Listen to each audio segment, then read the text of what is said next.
I was the Cade family's meticulously groomed fake heiress for 20 years.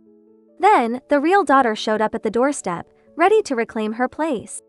My mother, ever concerned with appearances, asked me to teach her how to be a proper Cade, how to carry herself like a true lady of high society. She didn't want the real daughter to embarrass the family. So, I agreed. I gave her beautiful clothes, taught her how to play piano and dance, introduced her to the world of lavish parties, and even helped her humiliate the man who'd broken her heart. I helped her rise, never realizing I was digging my own grave. What I didn't expect was that, not long after, the entire Cade family would collapse financially because of her. Worse, she pushed me off a skyscraper. But now, I'm coming back to my life. This time, I'll play the role of a perfect sister. Chapter 1. I've been given a second chance. And it all started on the day of my 20th birthday. I remember standing there, watching the girl in front of me. She was dressed in a plain white t-shirt and ripped jeans, sticking out like a sore thumb in the middle of my elegant birthday party. Her voice was soft, almost apologetic, as she spoke to my mother. I just wanted to see what my real parents looked like, she said, eyes wide with innocence. If I'm not welcome, I'll leave. The whispers started immediately. Guests exchanged looks, quietly discussing what this meant. This wasn't just some random girl crashing the party. For the Cade family, this was big, huge. Everything stopped. Soon enough, we were all at the hospital, waiting for the DNA test results. The Cade family had always believed there was only one daughter. But now that the truth was out, there was no way they could leave their real flesh and blood out there in the world alone. It didn't take long for the results to come in. My father had paid well to ensure we got the answers quickly. And there it was, in black and white. Rowena was their biological daughter. As for me, I was the fake, the stand-in. I knew, though, that my parents wouldn't just throw me out. I'd been their daughter for 20 years. They'd invested too much in me. From the moment I could remember, my life had been filled with lessons, tutors, and expectations. I was trained in everything: piano, dance, etiquette. I became the perfect daughter, the one who could navigate high society with grace. I was the pride of the Cade family, the one everyone praised for my poise in class. In fact, if it weren't for Rowena's sudden appearance, my father would have officially announced me as the heir to the Cade group at this party. My mother had been preparing to tell everyone about my engagement to the Thorne family's young master, sealing a powerful alliance between our families. But Rowena's return changed everything. Suddenly, all the work I'd done, everything I'd achieved, felt like it was slipping through my fingers. The engagement to the Thorne family? That would go to Rowena. The inheritance of the Cade group? Also hers. And yet, I didn't resent her. I'd been raised to understand the importance of loyalty and gratitude. My parents had always put the family's interests first, and so had I. So, when my mother took my hand and said, "Lavinia, Rowena is your sister now. Teach her how to be a proper Cade. Don't let her embarrass us." I nodded and agreed without a second thought. But what no one knew was that I'd already lived this life once before. Chapter 2. Rowena was small and thin and was wearing a pair of jeans that were so worn they were almost white. In my previous life, I felt sorry for her. She was the real daughter of the Cade family, after all. She was the one who should have been living a life of luxury, not me. So, out of guilt, I tried to make it up to her. The more I thought about it, the more I went out of my way to be good to her. But I never expected what came next. I gave her beautiful clothes, yet she told others they were just my cast-offs. I taught her how to dress and took her to high-class events, but in her eyes, I was only doing it to upstage her. I showed her how to dance and how to carry herself with grace, but she thought I was setting her up to embarrass herself in public. The worst part? I tried to protect her from a scumbag who only wanted to use her. I thought I was saving her from heartache. But instead of being grateful, she accused me of ruining her. True love. By the time I figured things out, it was too late. I didn't see it until the moment she had my fiancé lure me to the top of that building. It was only as I stood on the ledge that I understood. The girl who had always smiled, who had followed me around like a shadow, had hated me all along. She wanted me gone. As I fell, my last thought was, if I could go back, I wouldn't waste my time trying to help her. But it didn't end my life. I ended up in a coma instead, trapped in my own body, helpless. While I was unconscious, Rowena made sure I had the best care, private nurses and a luxurious hospital room. But it wasn't kindness. She was simply waiting for the day I woke up so she could tell me to my face. The Cade family is bankrupt. Thinking back to how it all ended, my heart burns with anger. But now, fate has given me another chance. This time, I'll be the perfect sister. I'll give her everything she wants, let her live in comfort, pampered and spoilt. And I'll make sure everything that's rightfully mine stays exactly where it belongs, in my hands. I snap out of my thoughts just as I hear her voice, filled with envy. Sister, your room is so beautiful. Chapter 3. I glance at her, my expression unreadable. Do you like it? I ask, as casually as if we were discussing the weather. She nods quickly, looking as innocent as a little lamb. Once, I might have believed that act. Then it's yours. I say smoothly. Her eyes light up, though she tries to hide it with false modesty. Oh, I couldn't, sister. It's your room after all. You're our parents' real daughter. You should have the best room. That night, I moved into the room next door, the one my mother had originally prepared for Rowena. It was practically bare, just the basics. When Rowena moved into my old room, I went out of my way to have it decorated exactly to her taste. And yet, I later learned she still believed I'd stolen what was rightfully hers. Well, this time, I've given her exactly what she wanted. The next day, my mother called me into her study. Did Rowena ask for your room? She asked, her voice sharp. I shook my head. No, Mom. Rowena's never had a taste of the good life. As her sister, it's only right I take care of her. I saw the pleased look on my mother's face. Of course, I knew what she was really thinking. She wasn't happy because I'd given her biological daughter the best room. She was impressed by how gracious and mature I seemed. Sure enough, the next moment, she gave me more instructions. Rowena doesn't have much experience. You need to guide her. As a member of the Cade family, she'll need to broaden her horizons. Don't let her get caught up in short-term gains. I nodded, as obedient as ever. But this time, I had no intention of teaching her things like dancing or etiquette. I wasn't going to waste my time on that. The parties, though.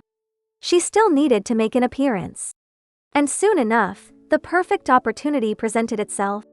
Old Mr. Thorne's 80th birthday banquet was coming up, and nearly every influential family in the city had been invited. My mother, of course, gave me strict orders to make sure Rowena was dressed impeccably for the event. After all, this would be her grand debut, her first time stepping into the spotlight as the true daughter of the Cade family. Chapter 4. In my last life, I had personally chosen Rowena's gown for her. I thought she looked stunning in it. At the banquet, she received plenty of compliments too. But despite that, she was convinced I had only dressed her that way so she wouldn't outshine me. This time, I took my time getting home, arriving just a few minutes later than usual. And there she was, standing in the same yellow dress I had worn last life. The difference was that Rowena's darker complexion didn't suit the color at all. I couldn't help but let a small smile tug at the corners of my lips as I sat down to get my makeup done. The latest gossip in the upper echelon of society? The Cade family had finally found their long-lost daughter. Naturally, Rowena and I were the center of attention today. When we finally made our entrance at the banquet, all eyes were on us.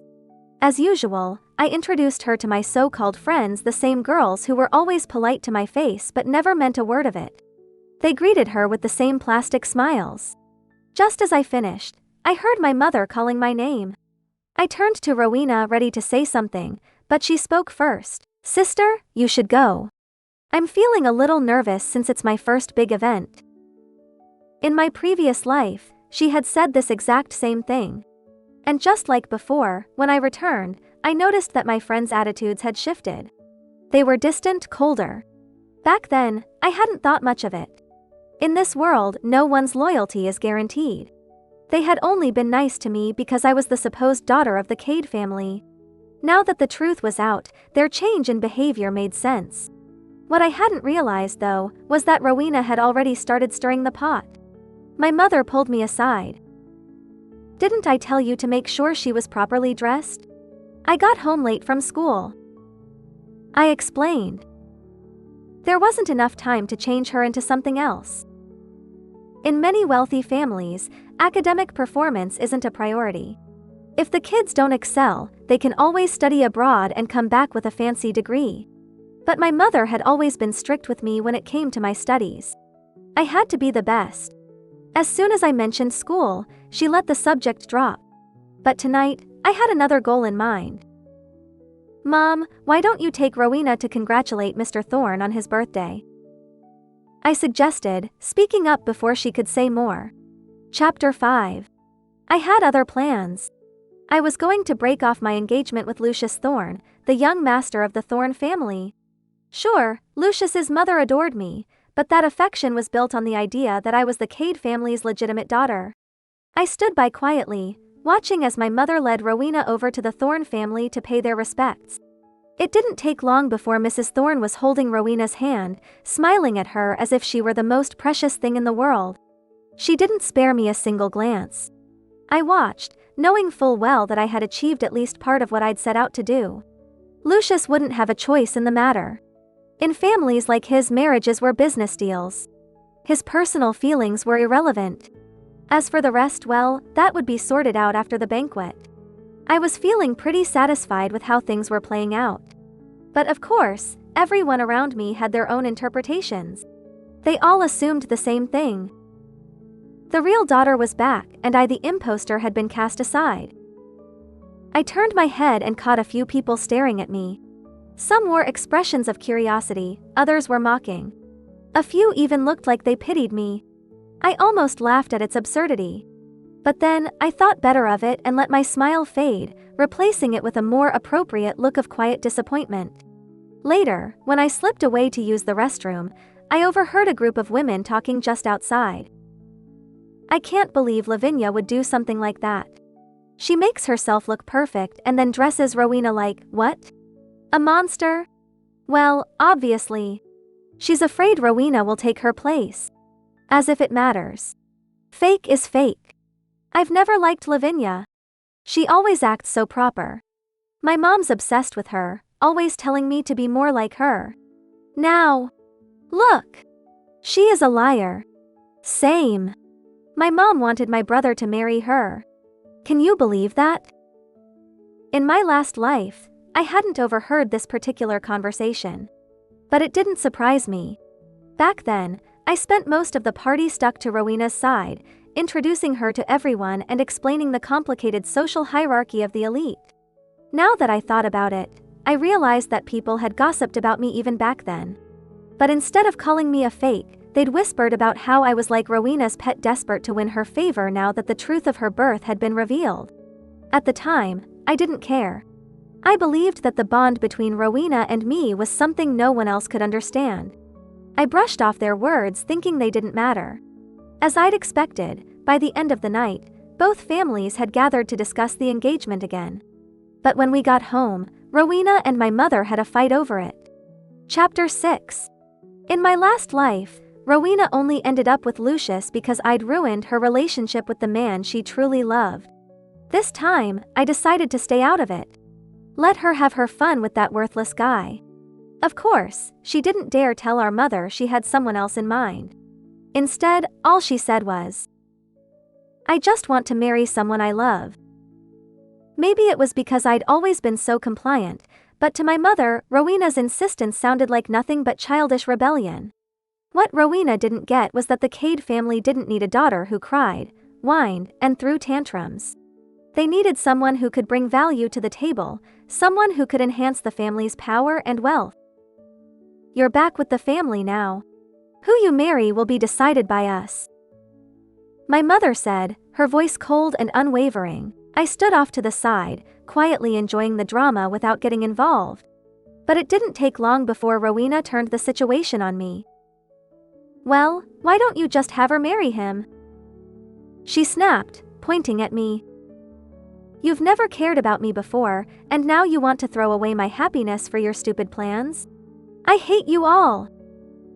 With that, she burst into tears and ran off to her room, slamming the door behind her. My mother looked at me, her face flushed with anger. "Look at her. Does that seem like a behavior fit for a daughter of this family?" This was my moment to play the good, understanding daughter.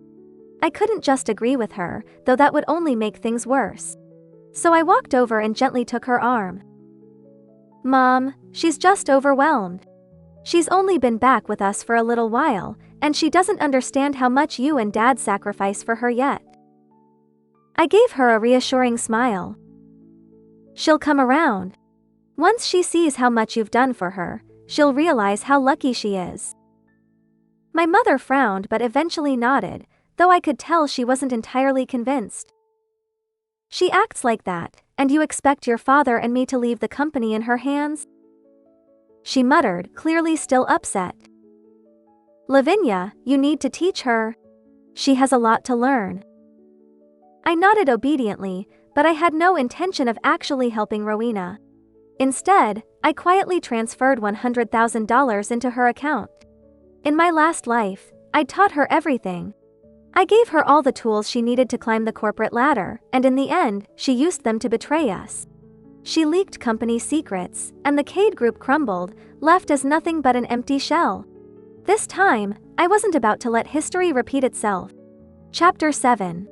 As I headed back to my room, I passed by Rowena's door.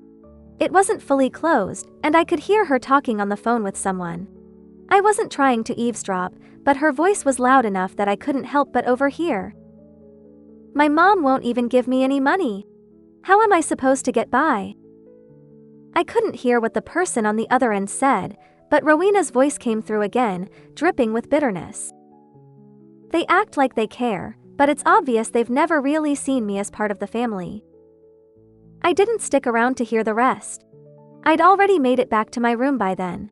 But as the good big sister, I couldn't just stand by while my poor little sister struggled for cash, now could I?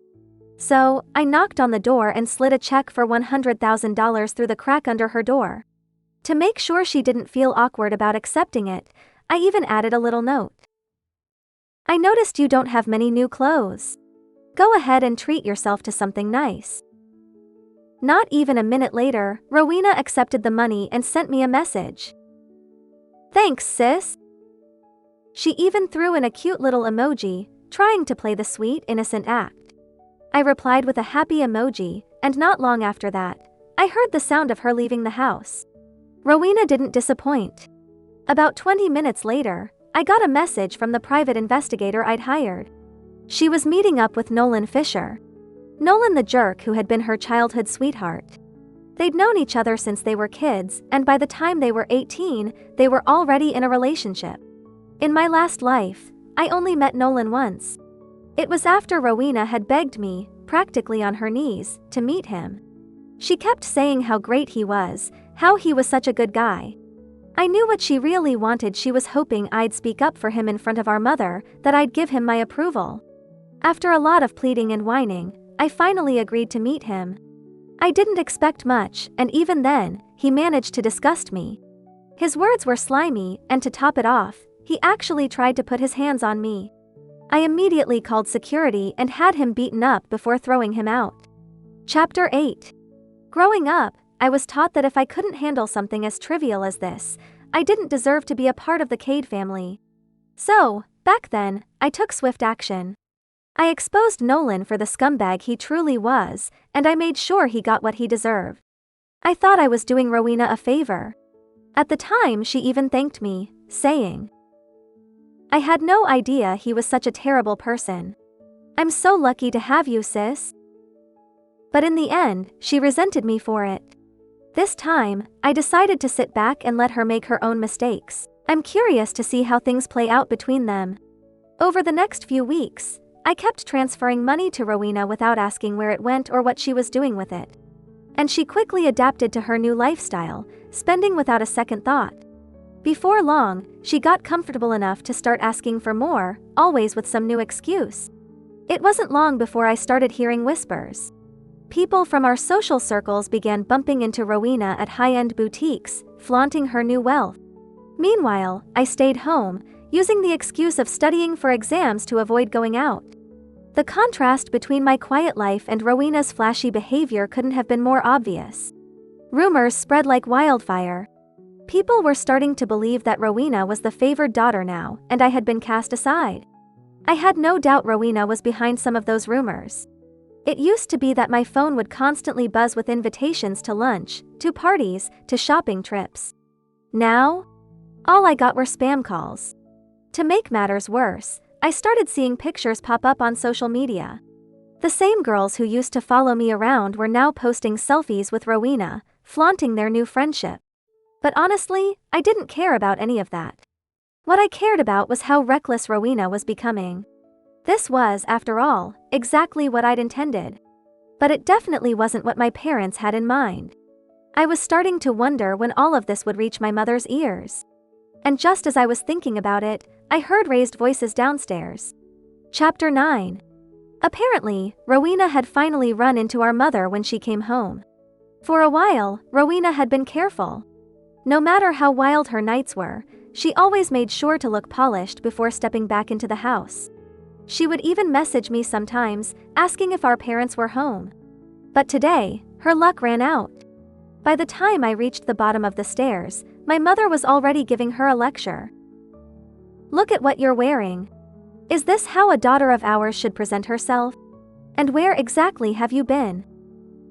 I glanced at Rowena. She was dressed in a skimpy tank top and denim shorts, her face caked in heavy makeup.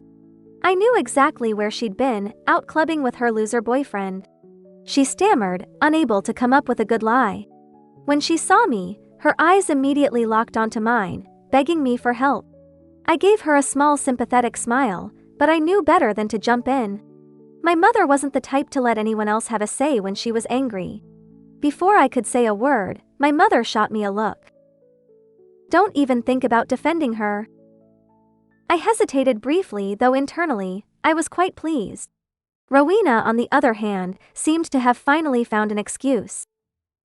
"I was just out with some old friends," she said, trying to sound casual. My mother didn't bother to argue. Her voice was cold and sharp as she said, "Go upstairs and make yourself presentable." For a moment, I was surprised. Even in her anger, my mother seemed to go easy on Rowena. Blood ties, it seemed, still counted for something. It made sense. Even though, in my last life, they'd given me a share of the company, they never truly considered me as their heir. I'd be lying if I said that realization didn't sting, even if just for a moment. But before I could dwell on it, I noticed my mother pulling out her phone. She made a call, her voice calm but firm. "I need you to look into what Rowena's been up to lately." I blinked. Clearly, I'd read too much into things. After she hung up, I put on a guilty expression and said, "It's my fault. I've been so focused on studying that I didn't keep an eye on her." My mother glanced at me but didn't seem upset. "It's not your responsibility," she said, her tone softer now. "Just focus on your exams." From the sound of it, my mother was planning to take matters into her own hands when it came to Rowena. Chapter 10. Mother's assistants, well versed in her temperament, quickly gathered Rowena's recent itinerary and sent it to her email that very night. After reviewing it, Mother called Rowena out for a lecture. In the end, Mother made a decision. "Prepare yourself. Next week, you're going abroad for school." Rowena wasn't academically gifted, and her performance in the college entrance exams was dismal, landing her in a vocational school. This decision took me by surprise because it hadn't happened in my previous life. Rowena immediately protested. "I'm not going." "Fine, then break up with that man," Mother stated coldly. Rowena stubbornly glared at her, refusing to back down. The conversation ended in a standoff, and Rowena had a meltdown in front of me, crying about how our mother didn't understand her. She even tried to convince me that a woman must marry the man she loves to be truly happy and urged me to stand up to Mother. I looked at her bemused. Casually, I asked, Are you sure he really loves you? The private investigator had informed me that this man had been spending Rowena's money frivolously and was involved with other women. Rowena shot me a wary glance. I smiled, masking my true intentions. I'm just wishing you happiness. Thank you, sister. I'll be happy and won't bow to mother's demands. I watched her face. She seemed to have a plan of her own. But I didn't pry. I was genuinely curious to see how she would manage without me guiding her every step or cleaning up her messes. Rowena didn't disappoint. After the argument with mother, she didn't tone down her behavior. In fact, she became even more defiant, determined to fight for her. True love. Once my exams were over, mother asked for my help in choosing a university for Rowena. She seemed resolute about sending Rowena abroad. But that wasn't what I had in mind. Chapter 11. Rowena doesn't understand much. She might not adapt well to life overseas. I suggested to mother. She's an adult now. It's time for her to grow up. It seemed mother still had hopes for Rowena, thinking she might benefit from studying abroad. I needed to push things a bit further. If you really want to train her, the best way would be to have her join the company. I suggested. Once she's busy, she won't have time to think about men. Mother didn't immediately agree, but I knew she was considering it. Sure enough, within a couple of days, Rowena came to me, saying she didn't want to work at the company. Did she genuinely not want the Cade family's fortune? Of course not. She just didn't want to give up her hedonistic lifestyle with her boyfriend. I took her hand and spoke earnestly. I know, but if I hadn't suggested it, Mom would have sent you abroad. Do you want to go abroad? She shook her head. Then it's better to join the company. Just focus on getting Mom to accept your boyfriend. Hearing this, Rowena's face lit up with confidence. Mother assigned Rowena to a small subsidiary of the Cade group. Even if Rowena caused chaos there, it wouldn't impact the main company. But it was still a test for her. Mother's approach was typical, uncompromising and strategic. In my last life, Rowena had started at the main office with a good position. She knew nothing, and I had to teach her everything. With my help, she quickly gained recognition from mother and the company's senior management. That's why she succeeded so rapidly in my previous life. This time, things were different. When I received the latest update, I couldn't help but laugh. Rowena never failed to meet my expectations. Chapter 12. I hadn't expected her to bring Nolan into the company. I knew she was bold, but this was beyond reckless. What Rowena didn't realize was that every move she made was reported back to mother. Exactly as I had planned. Rowena believed that because she was the biological daughter, the Cade family would never abandon her. But she overestimated her importance to mother. Mother had already given her multiple chances because of their blood ties. In reality, she was weighing the pros and cons of keeping Rowena around. That night, a family meeting was called. The main topic was straightforward. Mother got straight to the point. Are you breaking up with him or not? Rowena stood her ground. I won't break up. I refuse to marry for convenience. I want to be with the one I love. Mother's face grew colder, and father looked disappointed. This was exactly what I wanted. As expected, the next moment, mother said, Then leave. We don't need someone so unambitious in the Cade family. Rowena looked shocked, clearly not expecting such harsh words from mother. She hesitated before shaking her head. I'm your daughter. How can you be so heartless? Break up or leave the Cade family. Mother's expression didn't change as she demanded Rowena make a choice. I stood quietly, watching Rowena. She had returned to the Cade family to live a wealthy life. Once someone is used to luxury, it's hard to go back to a life of hardship. I was curious to see what Rowena would choose. Would she give up her affluent lifestyle for true love? Or would she realize that her so-called love was insignificant compared to wealth? The room fell silent for a moment, and I thought I might have misheard her. Chapter 13. I'm your daughter. You've ignored me for years, and now you want to abandon me? You're unfit to be parents. I'm pregnant with Nolan's child. You can't separate us. I glanced at Mother's reaction. Despite being a seasoned woman, she looked genuinely shocked by Rowena's revelation. Father slammed his hand on the table. Ungrateful child. No wonder Rowena had been so confident recently. She thought being pregnant with Nolan's child would force my parents to accept their relationship. Seeing her naivety, I almost felt sorry for her. I wondered if this idea was hers or Nolan's. I suspected the latter. Nolan probably hoped to marry into wealth. Snapping back to the present, I heard Father's commanding voice. Get rid of the child now. I won't. If you're not welcome here, then leave. Rowena's words were spoken in anger, but the door closed behind her. No one in the living room said a word. Mother looked at me and said, Go get some rest. Now that your exams are over, remember to go to the company tomorrow. I nodded obediently. Hesitating for a moment, I started to speak, but Mother interrupted. Don't worry about her. So, I said nothing more and returned to my room. And just like that, Rowena left the Cade family, and my standing with my parents improved once again. They didn't promise me anything explicitly, but I could sense they were slowly giving up on Rowena. Just when I thought Rowena had given up, she reappeared. Chapter 14. It was just after work, and I was leaving the company with my colleagues when I saw Rowena standing near the entrance. In just a week, she had reverted to her old self. She was dressed as shabbily as she had been at my birthday party. Seeing me, she immediately shouted, Lavinia Cade. From our first meeting, she had always called me sister. This abrupt change in address was a clear sign she was here for a confrontation. Rowena's behavior had not impressed my parents, so they hadn't publicly acknowledged her.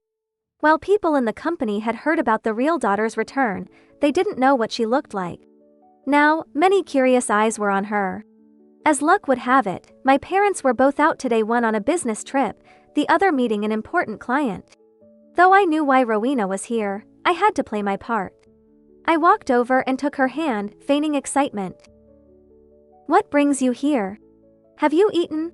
Let's go grab something delicious. I acted as though I was genuinely happy to see her. She pushed my hand away. Lavinia Cade, stop pretending to be a good person. Her voice was loud, and it was the end of the workday. Many people were passing by, and they all turned to watch. My smile faltered, and I lowered my voice. Let's talk somewhere private. There are too many people here. I said this while silently hoping she would make a scene. I had just seen Mother's assistant leaving the company. If all went well, this would reach Mother's ears soon. Chapter 15. Rowena hadn't been having a good time. She had thought that being pregnant would make Mother accept her relationship with Nolan. Instead, she was kicked out of the Cade family. She waited at home, hoping they would come to take her back, but instead, she heard from others that I had returned to the company. Meanwhile, Nolan constantly demanded money from her, and under his influence, she grew increasingly resentful. She was the true daughter of the Cade family. Everything should have been hers, not Lavinia's.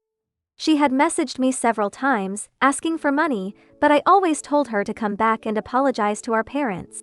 Feeling betrayed, she decided to take matters into her own hands. I didn't know what she was thinking, but I watched her expression change. Then she shouted, I treated you as a sister, but you want to kick me out? I mentally sighed, finally understanding her motive.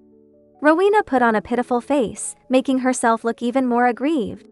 I could feel the people around us slowing down, listening in. I just wanted to see my biological parents. I never intended to fight you for the inheritance. Why can't you accept me? Do I have to die for you to be satisfied? Tears streamed down her face, and she looked ready to end it all. More and more people gathered, including employees and passersby, whispering and pointing. Rowena's performance was stellar. I don't want anything. I just want a family. You already have one. Chapter 16. I cut her off mid-sentence. You already have one. Rowena stopped, staring at me in confusion. What? I smiled at her. You left home for the sake of the child you're carrying. Isn't he supposed to give you a family? Rowena was no match for me, especially since I had lived 2 lives. You're only 20. You have a bright future ahead. Mom and Dad offered to send you abroad for school and gave you opportunities to grow within the company. Yet you blamed them and refused to come home, and now you speak like this.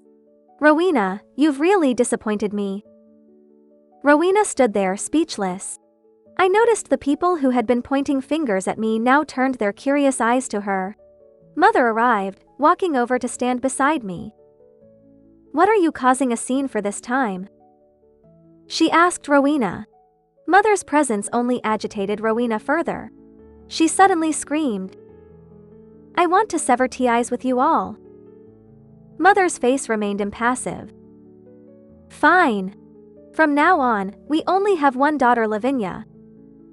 Rowena, seeing her plan fail and noticing the judgmental stares around her, grew even more frantic. You'll regret this, she shouted before running off. Rowena's idea of making us regret it involved taking the matter to social media, trying to leverage public opinion. And she succeeded. Soon, there were numerous hateful comments on the Cade Group's official page. Mother was furious. She never expected her own daughter to betray her like this.